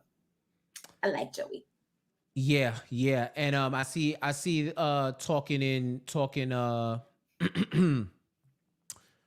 talking about what Joey Badass was saying in interviews, and I should have probably checked it when we were having this conversation. So apparently he might have been dead, and they talked him he talked his way back onto the show, and they're talking about rewriting stuff for him and all of that. So, and it's funny because he did a interview with people. At least that's good. He gave people an interview again after his character came back. Hey, at least he's being consistent. Like, like I gotta give him credit. If he did talk them into bringing him back, like I feel like also the fan base really was hurt. Like the way the timeline was running after that episode, like a lot of people really did like his character, and so I feel like people thought maybe they didn't give him the time that a character of his likeness deserved. So Mm-hmm. if he was able to talk them into bringing him back, it would make a lot of sense. Like I feel like I did feel like maybe he had more to give. Like I maybe, with that relationship with Raq and the way that Pernissa was wanting answers. Like she definitely and wasn't willing to help Raq as much when Raq came knocking on her door. So it'll be very interesting too to see where Pernessa lies in this, because he does have a kid at the end of the day Right. with her. So I am very interested to see how they continue to write his character for season 4. Yeah, and I'm checking out this People interview now, and shout out. I saw Jaleel and a couple other people talking about it. Of course, Jaleel. He I'm not gonna start with him. I'm not gonna say he got bail. I'm shooting him bail for the season finale. So they wrote him off because he was supposed to go on tour and he wasn't going to be around, I guess, for certain filming. Oh, So they were just like, well, if you're not going to be around, we got to kill you off. okay. And I guess once they set it up, he I guess at the last minute, he just figured out there was something I could do. So they set it up in a way where his character could be hurt, but not all the way gone. To where if we don't see anything, like if we don't see that he's officially dead, we could assume that there's a world where he's still alive. Makes sense. Like they basically gave him like plot armor where he had the ability to come back and we didn't get a definitive. That's why he didn't get shot. That's why he didn't get why something physically didn't harm him where we could say, I mean, 50 got burned no and came back. Come back. 50 got burned to hell and came back. Okay, you can survive 3rd-degree burns. You can't survive a shot. You can't survive the power headshots. That's headshots, true. you gone. Fresh 50, and maybe Kanan learned that resurrection spell from Unique, and that's why he was able to have the resilience of the fire. Maybe he learned the technique, and Unique taught him that, and that's how he was able to survive the fire. But that's why I also thought it was funny that he said, when you kill a nigga, make sure that he's dead, because that same thing happened to Ghost. He thought this should kill him, and then Kanan turned out to be super nigga, and he was able to resist the flames. Yeah. He's even saying in this article that the cast didn't know. Oh. The cast didn't know. Well, I mean, it would make sense for them to give him an out where he has the ability to come back in if he's able. You know what I mean? Like, so if you're gonna write it off like that, it would make sense to not tell the cast, because then we are not sure. Will he come back? Will he not? We don't know. So I get that part. Very well done. Now knowing in that article that they thought he was going to go to tour, very well done. I think it definitely shocked everybody. I don't think anybody saw him coming back like that in that moment. So they did it well, in my opinion. I like it. Did they film that scene just in case? That's my question. Did you film that scene of him coming back just in case? Like, and then when he was able to actually sign on, then you roll that instead of an alternative ending. You know what I mean? They probably, if I'm thinking about it, I'm going through what Sasha Penn is saying right now. They could have shot a scene where they just panned to both of them on the ground and shot a whole different narration. Okay. Right? Yeah. And then had a different narration for it.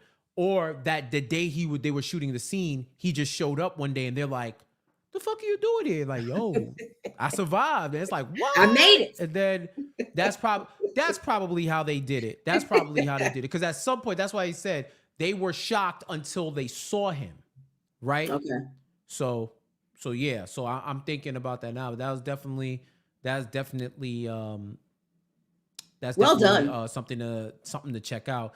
And they were asking Sasha Penn about that, about the resurrection, basically, of unique Christ. Said it like he was Um, in church. The right. He resurrection. said they were asking about what was everybody's reaction, and he said people were pretty stunned. We hit the ball pretty well, to be honest. So I think people were pretty shocked. It was definitely a dramatic moment because he doesn't have any dialogue. He just shows up. So Joey just popped up on the Wow. screen because we do table reads on Zoom. You always knew when Wow. you hit it because the cast just starts applauding and shaking their head. And we had a lot of that, which was super gratifying. And then they ask him about the take on how did it go down where they decided to bring Unique back. And he says, as soon as he said he wanted to be back, I wanted him back. There's no question, but I can't lie. We had already written the script, so it's not an insignificant adjustment that needed to take place. I said to Joey early on what he said that he was done. Look, I have to be honest, this type of role, this type of opportunity can happen once in a lifetime. And that's not me patting myself and other writers on the show on the back. He took this thing and turned it into something iconic. That doesn't always happen for an actor. I felt like, wow, to walk away from this is tough. And you know what? I wasn't the only one who had that conversation with him. 50 also spoke to him about it. And ultimately, Joey figured it out and we were able to accommodate it. And I think the show was far, far better for it. Let me see. Mm. They asked him about the changes to the script, or was it more thinking about the finale? He said, frankly, the end of the season was completely reconstructed. Let me put it to you this way. It was not an insignificant amount of work. It was not and required a complete reimaging of the engine of not just season 3, but also season 4. In some ways, the biggest impact has been on season 4. And he also goes on to Wow. say that a portion of season 4 explains how Unique survived and helps us as an audience understand that journey as well. And he brings up my one point where he says, because we felt strongly that we didn't want this to be some sort of bullshit duet machina type thing where miraculously he survives and we never understood how it happened. One of the things on the show that's important to them is how much they respect the audience. I think they know this show in this in Yeah. this world in some ways better than better than any of us do. And that was the biggest thing that I had on my mind, right? Because like Okay. when he says like the duex machina, it's like it's really like God in the machine because Okay. it referred to like a plot point that they used to do on stage where characters would be in trouble and they drop like this literal God from the sky as the way that they get saved. It was Okay. basically God in the machine that comes down and, oh, we're saved because our God is here and that's it. And it would be able to write away anything like Howard and Ronnie getting shot in the head. Well, we bring this God down and now he They're resurrects back. them and everything is good.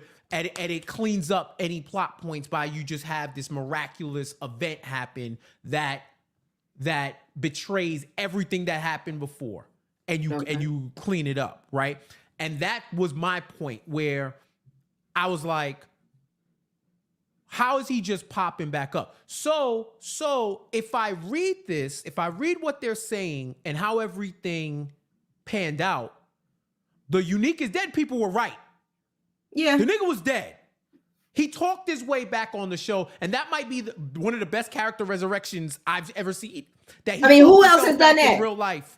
He talked himself back in real life and got back on the show at the end, which for him, it was smart to leave some type of window open and make sure that his character did not get like no doubt Dead. Dead. about killed.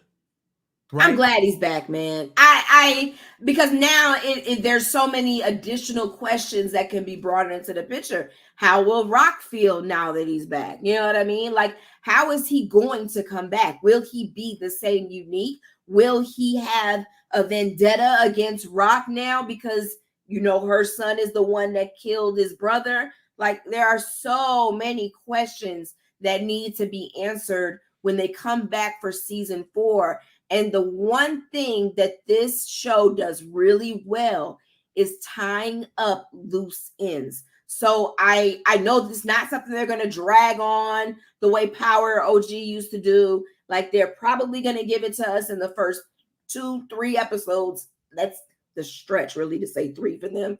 But I do look forward to seeing how they bring and tie all of this up in a nice little bow for his character. I'm excited for Joey. Like I feel like he's one of the, like he's one in my opinion, if you look at him in season 1 to how he was in season 3, the growth of his character in terms of acting, like how he acts, you could just see how much better he got the more he did. So I'm looking forward to seeing his character, coming back and seeing what they bring to the table. Yeah, for sure. And I see Nicola Moreland said basically lazy writing. I could see where folks would get that, right? Like I could see that. Like I think those they're gonna have to beat those allegations in season 4. To your point, they have to. To your point, I think you come out. I would even use the first part of episode 4 to explain why he came back. Like, let's start with it. Answer the questions. Start season 4 from when he was in that garbage dump. Absolutely. I want to see. Show it. Yes, they have to. I'm 100% in agreement with you. If that episode starts with him wrapped up in that rug and takes us into where Unique was, who helped him, how did he get better, what really happened, like what was he doing, where did he go, like how did nobody, he was dead to the rights. Somebody had to help him. There's no way he did that on his own. That's what I think, and I think that's going to be answered. Who helped him? Yeah. Who knew? Did anybody know before that? I've seen some theories thrown around about whether or not Kanan knew that Unique was alive and they set him up. Judging of how Sasha Penn is breaking down what Unique's character, him and Joey, what I just read in People, where it's saying it's basically Unique with CTE. Unique with CTE, which is going to be less rational, more prone to violence, what do you call it? Quick-tempered, all of this, not really thinking clear. I'm interested to see what they do. And I do, like, if I get a chance to speak, to Sasha Penn, I want to ask him about what exactly did y'all change? Like, if you could tell us where it isn't going to spoil season 4, what exactly was the major change that you had to do? He said it more so affected season 4 because they had written out the script already. So now they had to rewrite the script with his character in mind. So that's interesting to me because I wonder how much did he effectively change their show by coming back as that iteration of the character, right? And now it's like, okay, another thing. If you bring him back, you brought him back, he gotta stay for the rest of the fucking series now. Yeah, don't pull this shit again because then I lose interest. He's probably gotta survive until whatever the last season is. Then you can take him out whenever because we know that there's gonna be a last season, right? But now, if you're a fan, he gotta stay. I don't think you can justify killing him again in season 4. You've already killed him once. Even Jesus only came back once. He didn't have to do it again. Let's not do that. He didn't have to do it again. You know what I'm saying? You invent the remix. You keep inventing other things. Bro, like, come on. But yeah, they can't do that. I don't think they would do that. I don't see them doing that. One thing I will say, too, that I like about Sasha Penn and the writers, they really do listen to the fans as well. Like, I feel like they hear what a lot of the people that give, like, really thorough breakdowns, like, they really do listen and they try their best to, like, make it make sense. So like I said, they tie up loose ends very well, especially in Raising Kanan. Like, it's very rare that they've let something go on for an extensive amount of time. So I'm really hoping that they answer where Unique was. Like, I would love to see them take us back, like 3 weeks prior. Like, I want to see where this nigga was for all this time, what he's been doing, and who he been hanging out with. Who saved his ass? Because somebody did. Now, if it was Kanan or if it was Raq, because it very well could have been her too. Like, I just want to know. I got answers. I mean, I got questions. and I need answers. Yeah. Yeah. Okay. Yep. I like it. I like it. I like it. All right, Cheers. let's get into some theories and questions that we have for season 4. First off, I'm gonna start off with HFG. Thank you so Hey. much for the super chat. HFG says, "Do you think Famous will matter to the feds anymore now that Howard's gone? Is the investigation probably just gonna close now?" Um, I Well, don't he's know. still dead. I don't know. I think if he gets a lawyer, if he gets a good lawyer, He needs a good lawyer. he should cut the deal on and give him just enough on Howard so that they sign the deal and he gets that deal. He can plead self-defense and be good, because no matter what, whether or not that Howard situation is resolved because they find him dead, once you get the deal on paper, that's it. So hopefully you're gonna do that. But other than that, they may still want to know questions about Howard, because I think they're still going to have this Fed case going on.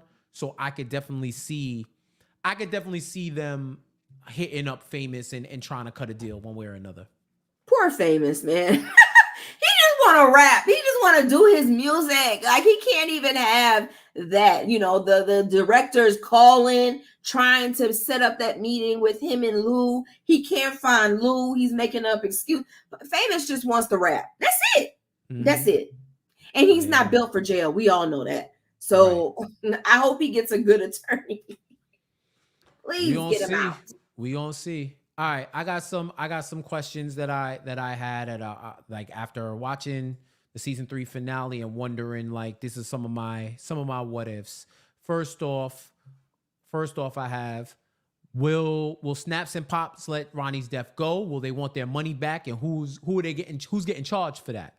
Damn, I Right? forgot about them. Because technically, if Ronnie was doing business with Kanan, that was his business partner. And if they had a business together, that debt still goes to the business. And if Kanan is the head of that business now, even though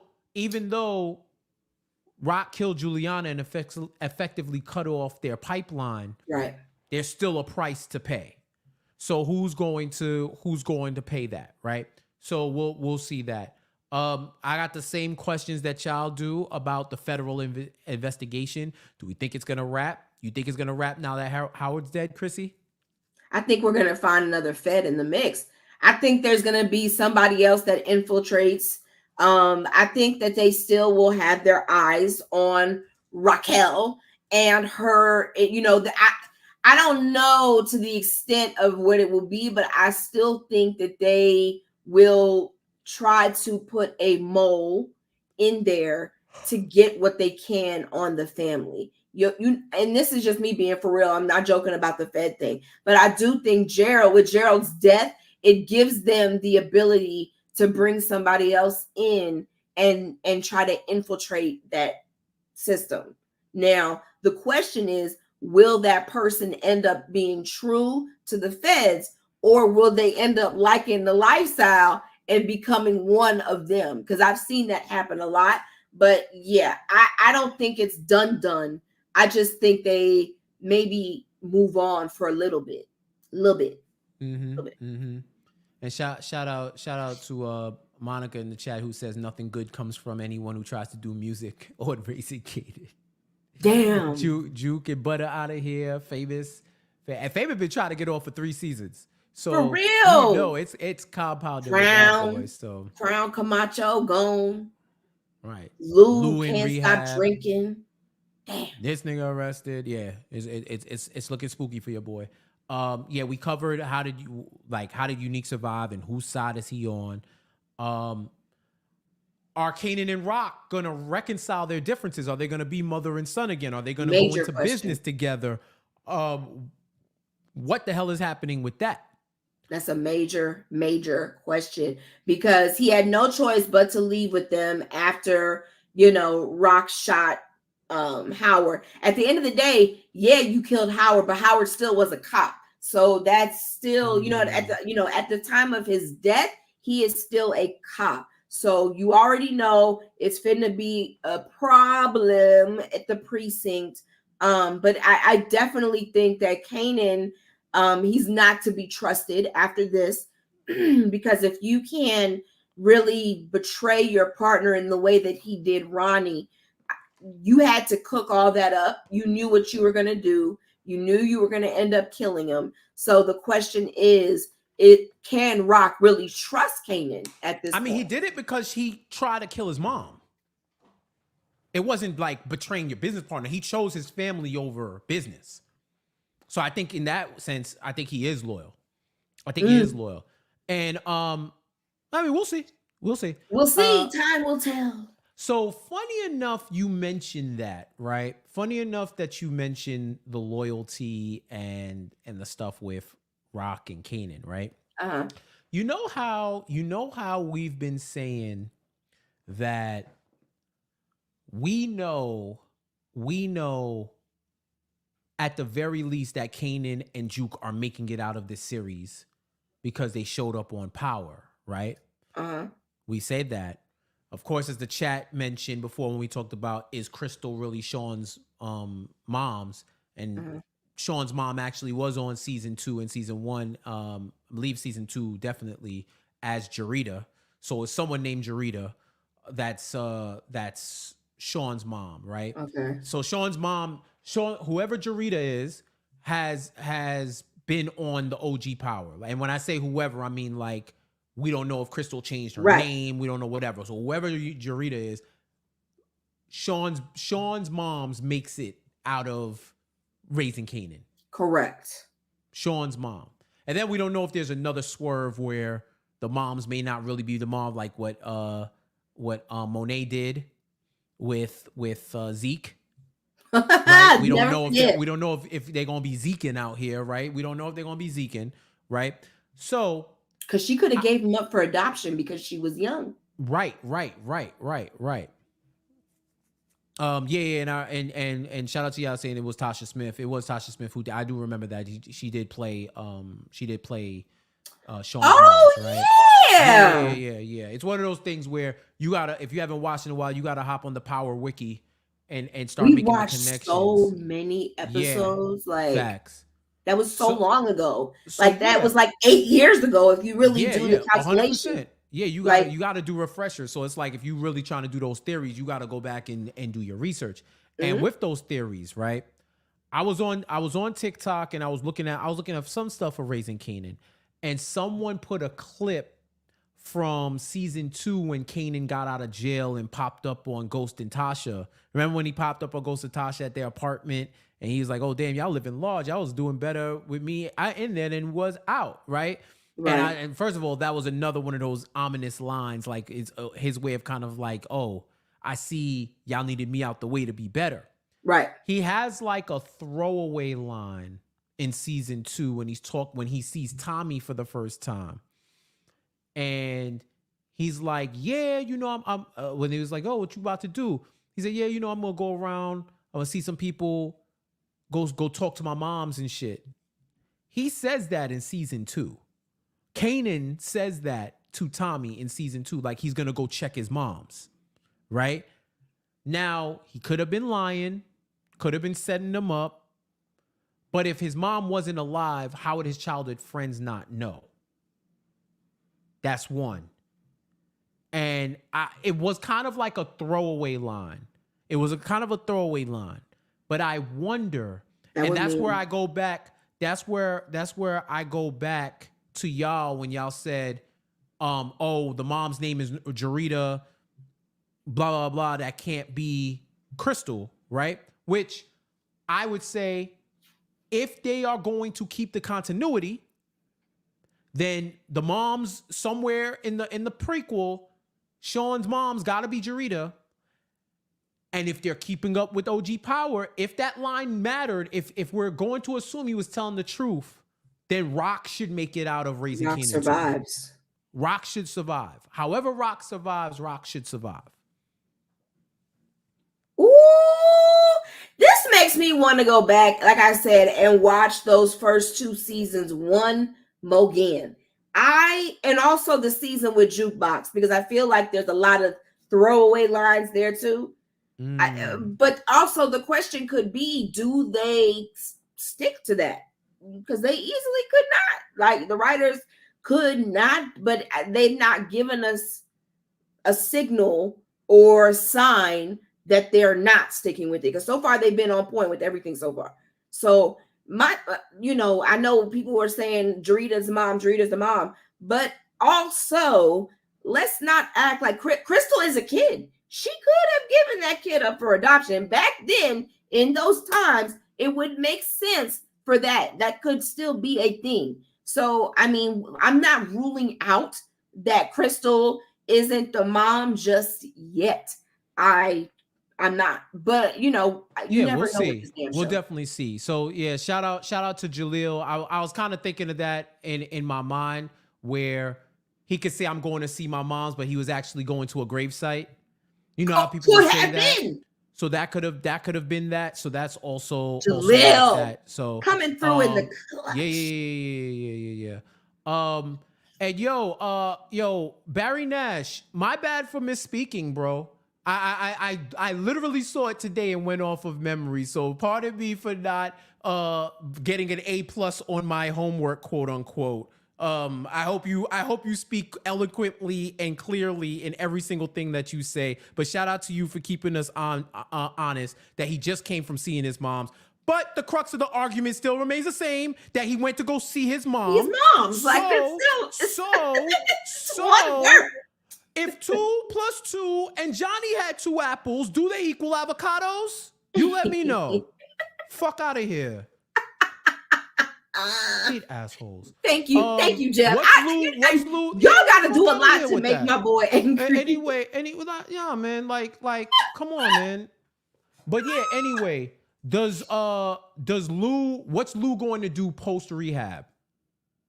If he, I mean, I'm very Is he finally going to become a music producer? Is he? You know what I'm saying? Like, what is he going to do? Is he going to stay clean? I would love to see him go back to the bar and make it work. But I don't know if he'll be able to actually be in that environment without craving alcohol. It's unfortunate, but that's really tough. When he spoke to the lady, they kept saying how much talent Lou had and how he had an ear for the music. I would love to see Lou be able to live a normal life. I don't think he's going to be able to do that in the South Side, though. I don't think he can go back and not be drawn to the negative. Like, how he going to be able to drive by Scrap's mama house and not know that he killed the mom and, and had a part in killing Scrap. So I don't think he can make it there, but I hope that he can make it somewhere. And Jaleel also does bring up the point that when he died, they said he had no living family members. So who knows? Who knows? Maybe nobody but Kanan and Juke make it out of here. You know what I'm saying? Go back and watch that shit. Or he has no living family members that they can find. That part too, because there's a lot of ways that they can go. I just want to see. It looks like Sasha and company do their research with what's going on in the OG Power. They still have a clean slate where they can command what's happening in that world because they don't have to rely on OG Power, right? Like they don't have to rely on the world they created where they're making their world in the 90s now. But they could put breadcrumbs in the show that lead to OG Power. Yeah. But this is the thing with doing prequels and time traveling in a sense, if you will, right? If something happened, if something is mentioned in the old show where there's no real equivocation with it, where you can't really say, well, we don't know. We don't know. Like Juke dying in OG Power doesn't have has a bearing on this show. Yeah.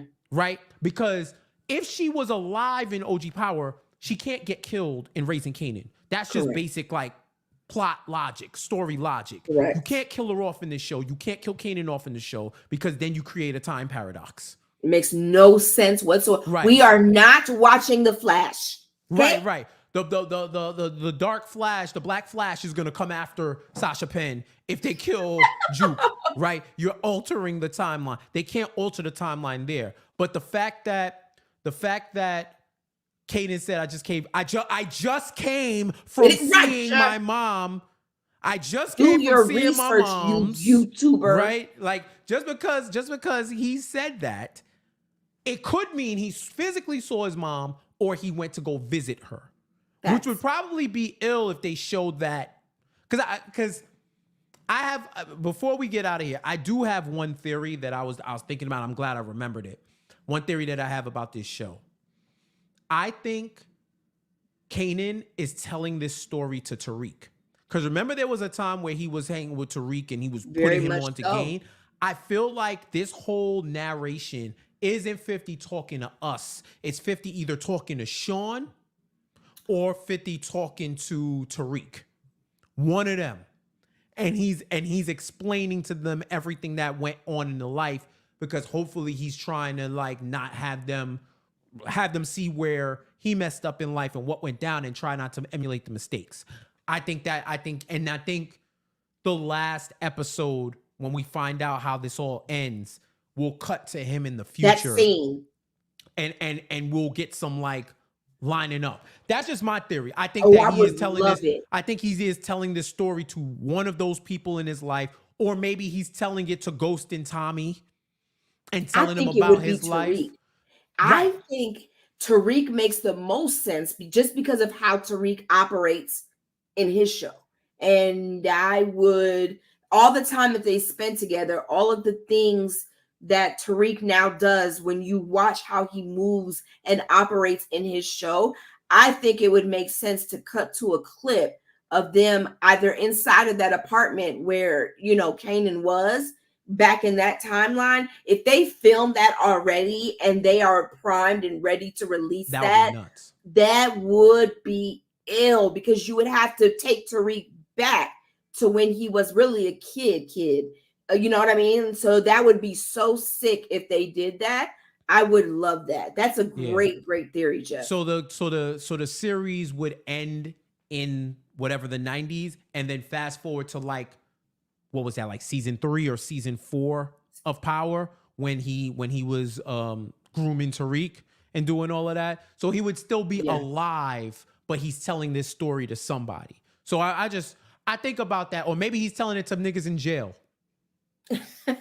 Who knows? I think he's telling it to somebody though, and I I think would love it if it's Tariq, young yeah. Tariq. I would really love, and I would love that, because then you can even bring it to current Tariq and the decisions that he makes based off of the narration of 50 that we hear in this show. I would love it if they did that. That would make so much sense. Yeah. So Great theory. overall, what did you think about this season? Great season. I mean, I feel like they, bringing in Ronnie and giving us a character who we hadn't seen in this universe. Ronnie really was a lurker, and he was scary, and he scared the shit out of me just from standing.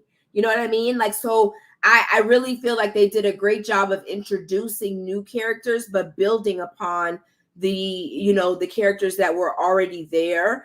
I just really enjoyed the writing this season. I feel like the episodes where, they weren't those banger episodes, but they were tying up loose ends and, bringing us new questions, filler episodes. They were really good and well done. I just really enjoyed this season. Like, the music was good, the fashion was good, watching Butter and seeing the girls and their fashion and how they played up on each girl's personality with the fashions. Yeah, I really enjoyed this season, probably more so than I did Force. Actually, I feel like this show is done better in my opinion. But yeah, overall I give this a solid 8.5. Yeah. I'm around there too. I still think season 2 is probably my favorite for Raising Kanan. I did like the complete story that they told in season 3. A part of it it was like a slow burn. They didn't just hit you with a bunch of shock value throughout. Yeah. I love the story that they told. This has some of my favorite characters this season. Like Ronnie, he was here for a short time, not a long time. He did his thing. I know he had to be out of there. I know he had to get out of there. You know what I mean? I know he had to get out of there, and it was like, damn, He scared the right? shit out of But me. I definitely enjoyed him. Um, I love the story that they told. I love how it wrapped up. The way that they wrapped up the story was even better. You know what I Agreed. mean? The way they wrapped up the story was even better. But I'm there with you. I'm giving it like a solid 8.5.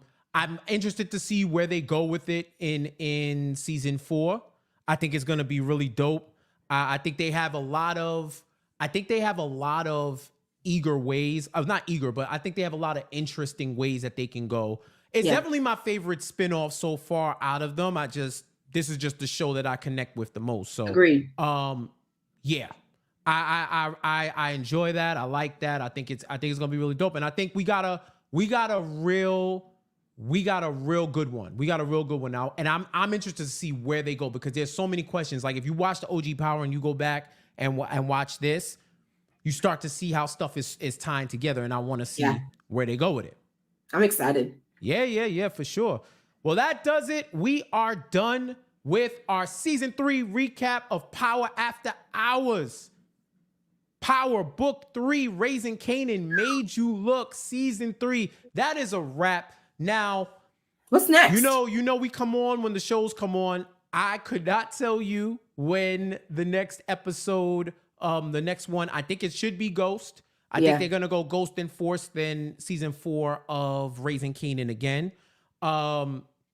BMF is coming back in at the end of February, so they're probably gonna run that through April. So if I had to guess, I would say April, May. April, May is probably when They're not gonna going to come run back. them concurrent? Like, didn't it They used to haven't be done like, that. oh, it didn't used to be like BMF first and then a Power after? What was running?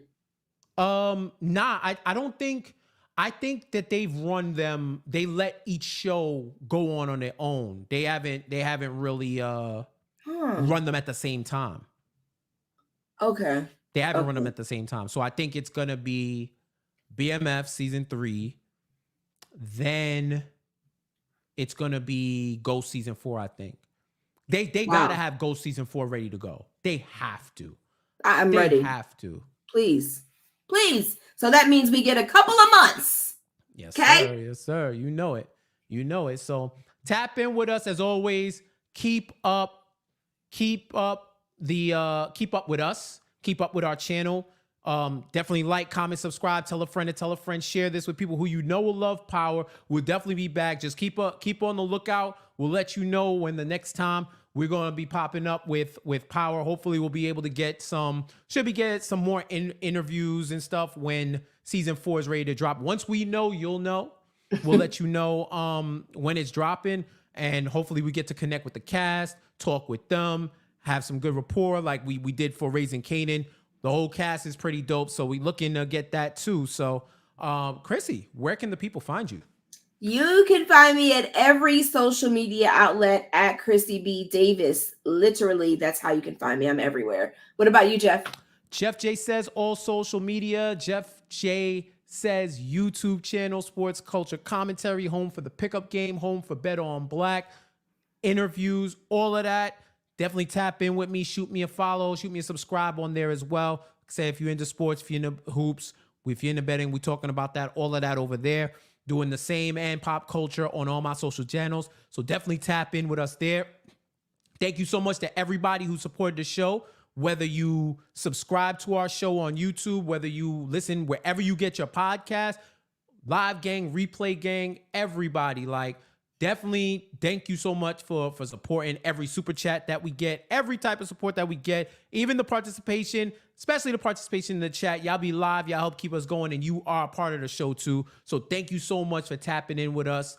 We will see you sometime this year. We'll definitely see you again. Hopefully it's not for a long time. Like I said, keep up with us on all of our socials, definitely on YouTube, and we'll let you know when we're coming back. And we out of here, man. It's an end of another dope season. Yes. Ghost, I think, will be next.